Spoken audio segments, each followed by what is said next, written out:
One, two, three. Good day, learners! We are the Group 3. I'm Arthur Donato. I'm Neslian Hernandez. I'm Jomar Salvioso. I'm Kirk Felisario. I'm Divan West. I'm Renz Laksa. I'm Alexa J. Sousa. I'm Juliana Del Rosario. So, what is metacognition? Metacognition, or in other term, is thinking about our thinking. It's a spoken explanation about our own current knowledge, or about our learning task for the optimum learning experience. This is a process used to plan, monitor, and assess our understanding and performance on how we transmit our plans and knowledge across tasks and other contexts. It involves knowing when you know, knowing when you don't know, and knowing what to do when you don't know. So, in other terms, it is about self-monitoring and correcting yourself through your learning process. So, in simple terms, it is about learning yourself as a learner.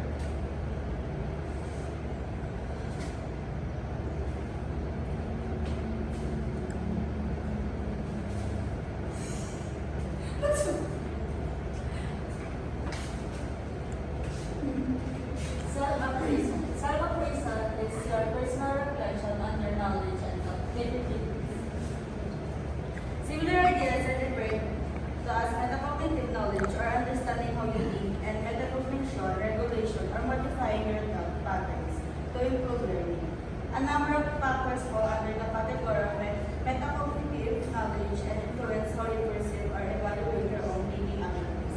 The variables that comes first are personality followed by task and strategy.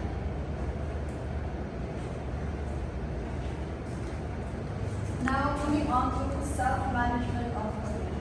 Self-management of cognition refers to the ability to regulate and control one's own thought processes, including attention, memory, and problem solving. It involves being aware of one's cognitive functions, setting goals, monitoring progress, and employing strategies to enhance cognitive performance. This skill is crucial for effective learning, decision-making, and overall cognitive functioning. Practicing self-management of cognition helps people to bring them to their full potential when it comes to their self. Doing things that will have effects on themselves is a sign that there is self-care. So when there is self-care, it means you also have self-management. It's a way for you to be able to maximize your capabilities. So the examples of it are meditating before you begin your day, listening to uplifting music, creating a vision board, exercising, journaling affirmations, creating a bucket list, working with a therapist, surrounding yourself with positive people. So these are the examples of cognitive self-care activities. So these lists have meaning. It means you do this to achieve a goal.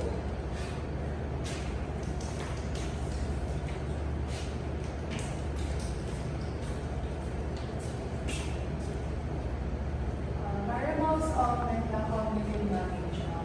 Under metacognitive knowledge is several variables that affect how you know or assess yourself as a thinker.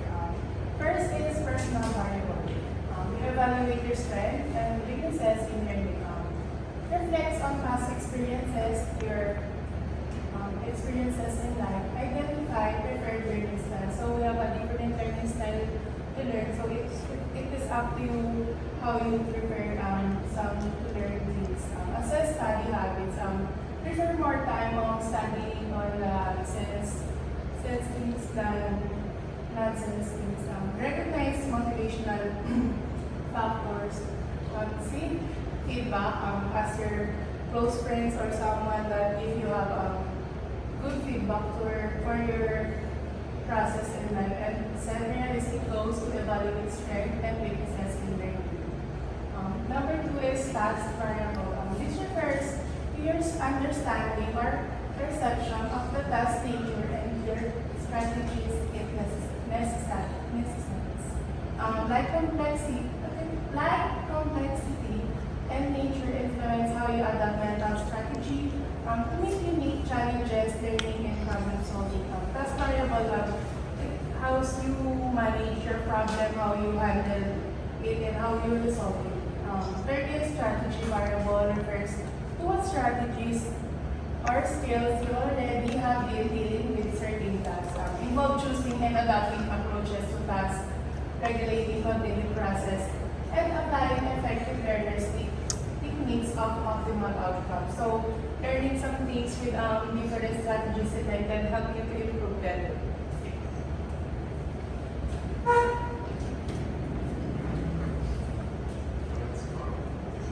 Know your limits. Knowing your limits is crucial for cognitive skills advancement. It involves evaluating your knowledge and resources, allowing you to work with what you have and find ways to cope with others' necessities. Modify your approach. The Waterloo Student Success Office suggests that modifying one's approach to learning involves recognizing that one's current strategy is not suitable for the task or that they are not fully comprehending the learning experience. This can involve rereading, summarizing, or coding.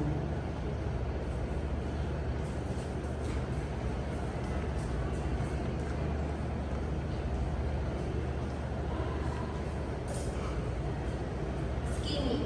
Skimming is one of the skills that can help you with exercising metacognition.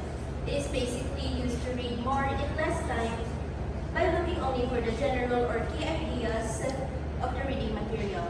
This technique works best when you want to get an idea about the contents, when you are trying to read through several materials in a limited time frame, like reviewing for your exams in multiple subjects, or when you want to focus on certain details among others.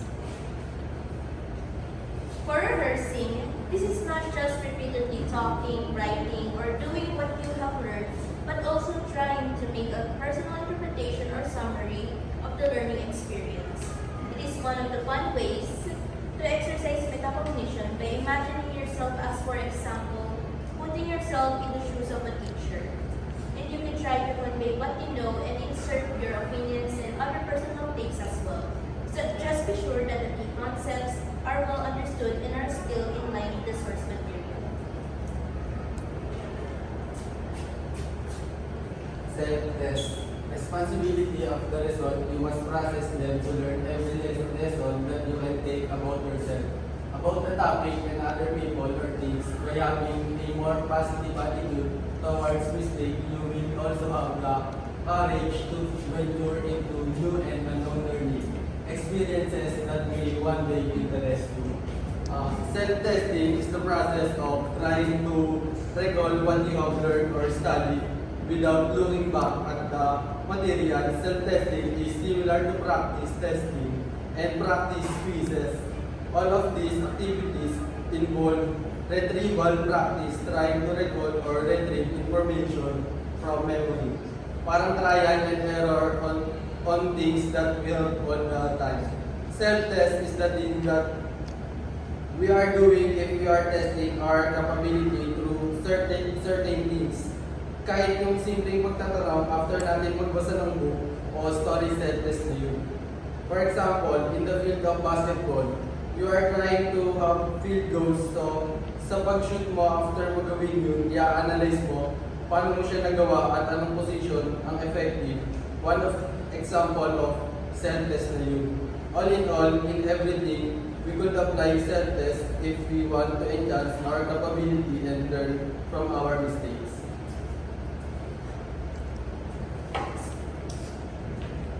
Types of metacognitive learners. We have 4 types of metacognitive learners. The first one, the tacit learners.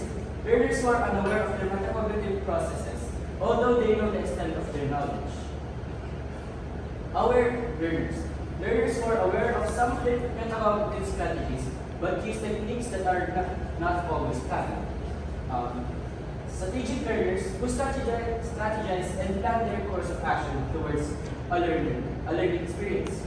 And reflective learners who reflect on their thinking while using the strategies and will adapt depending on the situation.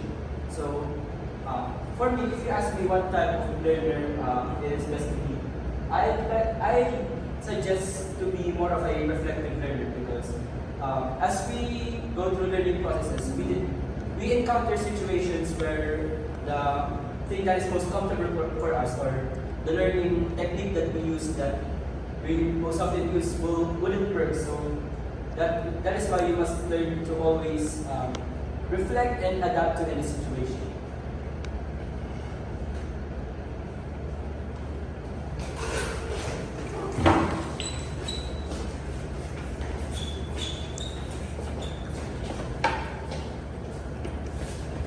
That is all for our presentation. We hope that you learned to be a better learner.